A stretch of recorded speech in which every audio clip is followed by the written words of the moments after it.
స్పెసిఫిక్‌గా చూస్తే మాత్రం ఇప్పుడు ఈ 14,000 కోట్లు ప్రజలకు అందడం ద్వారా వాళ్ళు ప్రభావితం అవుతారు, అవ్వరు అన్న విషయం పక్కన పెడితే అది అందకపోవడం వల్ల ఎంతో కొంత వాళ్ళు ఇబ్బందులు ఎదుర్కోబోతున్నారు అన్న విషయం అయితే మనకు అర్థమవుతుంది.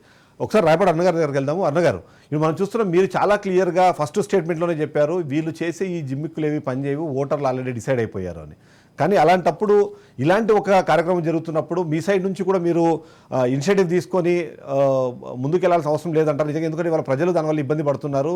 ఇన్పుట్ సబ్సిడీ కానివ్వండి లేకపోతే ఇలాంటి కొన్ని విషయాల్లో దాని ద్వారా అంటే రాబోయే ఒక సీజన్ మొత్తము ఎఫెక్ట్ అయ్యే అవకాశం ఉంది అని ఓవైపు వైసీపీ వాళ్ళు చెప్తున్న నేపథ్యంలో మీరు ఇనిషియేటివ్ తీసుకోవాల్సిన అవసరం లేదంటారా?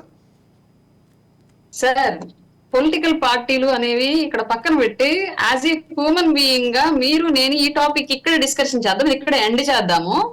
2 రోజులు 3 రోజుల గ్యాప్ తోటి ఎంత క్రాప్ ని మనము డెవలప్ చేయగలము, ఎంత పంటను మనం ఎఫెక్టివ్ గా నడపగలము ఒక్కసారి ఆలోచించండి సార్. ఇప్పుడు 45 రోజుల పాటు ఆగిన రైతు 2 రోజులు ఆగనని చెప్పేసి ఎక్కడన్నా చెప్పారు. సీజన్ స్టార్ట్ అయ్యి ఇప్పుడే కదండి, వాళ్ళు మార్చిలో వేసిన ప్రయోజనం ఉండదు కదా. రెండు రోజులతో సార్ 2 రోజులకి సీజన్ స్టార్ట్ అవ్వదు, 2 రోజులకి సీజన్ ఎండ్ అవ్వదు. ఇది క్లియర్ గా ఇది మీరు అర్థం చేసుకోవాల్సిన విషయం ఫస్ట్ ది. రెండోది, వాంటెడ్ గా పొలిటికల్ స్టంట్లు కనుక కాకపోయి ఉంటే ఈ 45 రోజుల్లో ఎప్పుడో ఒకసారి ఆ అమౌంట్ అనేవి రైతుల ఖాతాల్లో జమ చేసేవాళ్ళు. అలా చేయలా.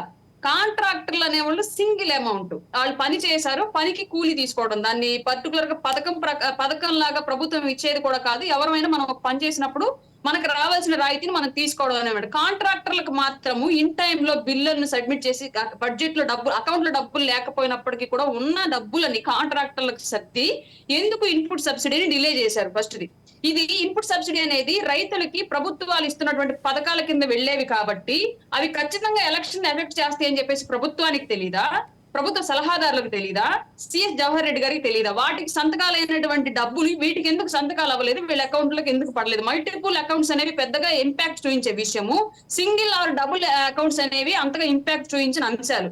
కానీ కాంట్రాక్టర్లకు రిలీజ్ అయినటువంటి బిల్లులు డబ్బులు ఇన్పుట్ సబ్సిడీ రైతులకు ఎందుకు రిలీజ్ చేయలేదు?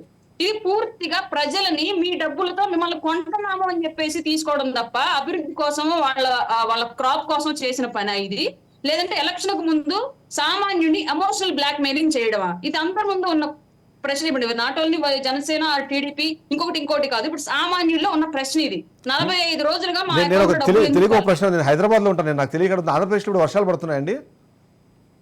రీసెంట్ నిన్న పడ్డాయి సార్. అంటే పర్వటగాలు సాగాలంటారు కదా, పర్వటగాలు సాగడానికి పెనం మీద నీళ్లు పోసి టెస్ట్ చేసినట్టుగా టెస్ట్ చేస్తారు అన్నమాట.